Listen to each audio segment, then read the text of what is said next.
नमस्कार, आप देख रहे हैं यूपी न्यूज एक्सप्रेस और मैं हूं आपके साथ मानवी ठाकुर। शुरुआत करते हैं आज की खास खबरों के साथ।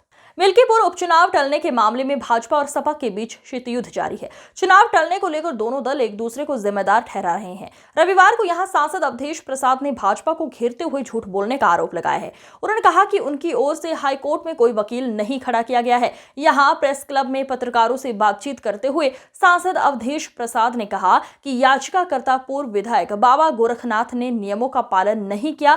कहा कि 2022 के विधानसभा चुनाव में रहे प्रत्याशियों को कोई नोटिस और गजट जारी किया गया था। कहा कि हाईकोर्ट में उनके द्वारा कोई भी अधिवक्ता खड़ा नहीं किया गया। भूपेश जी,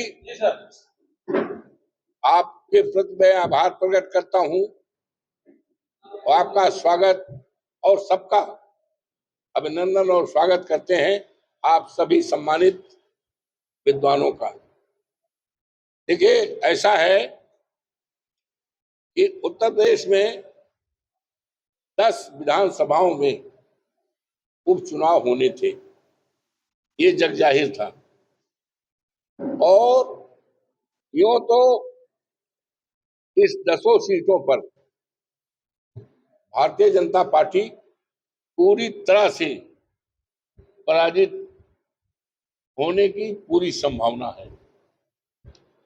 जनता इस सरकार के कारनामों से, कारगुजारियों से पूरी तरह से ऊब चुकी है। चाहे वो नौजवान हो, अभी मेरे पास 2500 नौजवान आए थे जो फैजाबाद के जो अस्पताल हैं, चाहे श्री राम अस्पताल हो, चाहे जिला अस्पताल हो, चाहे और सरकारी, तो उनको निकाला जा रहा है। हालांकि वो आउट ऑफ सोर्सिंग से आए थे, वो मेरे पास आए थे कि हमें निकाला जा रहा है। तो एक तरफ सरकार कहती है हम 2 करोड़ नौकरी देंगे प्रधानमंत्री जी, और एक तरफ निकाला जा रहा। तो आज नौजवान परेशान है। नौजवान हमारी दौलत है। किसी देश की दौलत सोना चांदी हीरा जवाहरात नहीं होता है। देश की दौलत वहां का नौजवान, वहां का नागरिक हुआ करता है। आज परेशान है, किसान परेशान है, व्यापारी परेशान है और समाज का हर वर्ग परेशान है और सरकार को हटाना चाहता है। तो इसी तरह से 10 सीटें जो खाली हुई थी, उपचुनाव होना था, जो सरकार की जानकारी में या भारतीय जनता पार्टी की जानकारी में कही है, ये सरकार, ये भारतीय जनता पार्टी इन 10 चुनाव में हारेगी और इस चुनाव में समाजवादी पार्टी इंडिया गठबंधन जीतेगी और भारतीय जनता पार्टी हारेगी। और हारी तो भी, जब लोकसभा का चुनाव हुआ, सारे देश दुनिया की निगाहें जिस सीट के लिए लगी थी, फैजाबाद के लिए, अयोध्या में,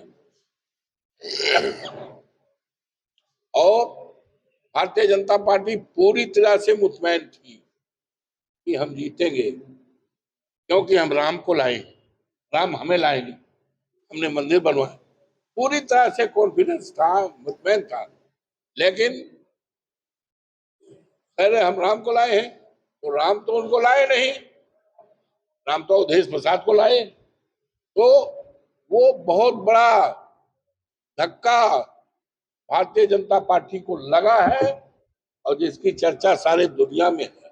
तो एक धक्के से उबर नहीं पाई और उसको लगा कि मिल्कीपुर क्षेत्र भी उसी फैजाबाद की लोकसभा का सीट है, जहां से समाजवादी पार्टी ने, माननीय अखिलेश यादव जी ने सर्वसम्मत से अवधेश प्रसाद के बेटे अजीत प्रसाद को उम्मीदवार घोषित कर दिया है और अजीत प्रसाद की जीत पूरी तरह से सुनिश्चित हो गई है।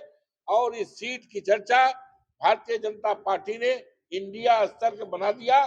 जब उसको पता हो गया कि ये अजीत प्रसाद जीतेंगे, तो एक मुसीबत से तो भी हम उबर नहीं पाए हैं। अयोध्या जनपद की फैजाबाद सीट हार करके, जिसमें देश दुनिया में चर्चा है, और दूसरी सीट जीत जाएंगे अजीत प्रसाद, तो हमारी और फजीहत हो जाएगी। तो इसी से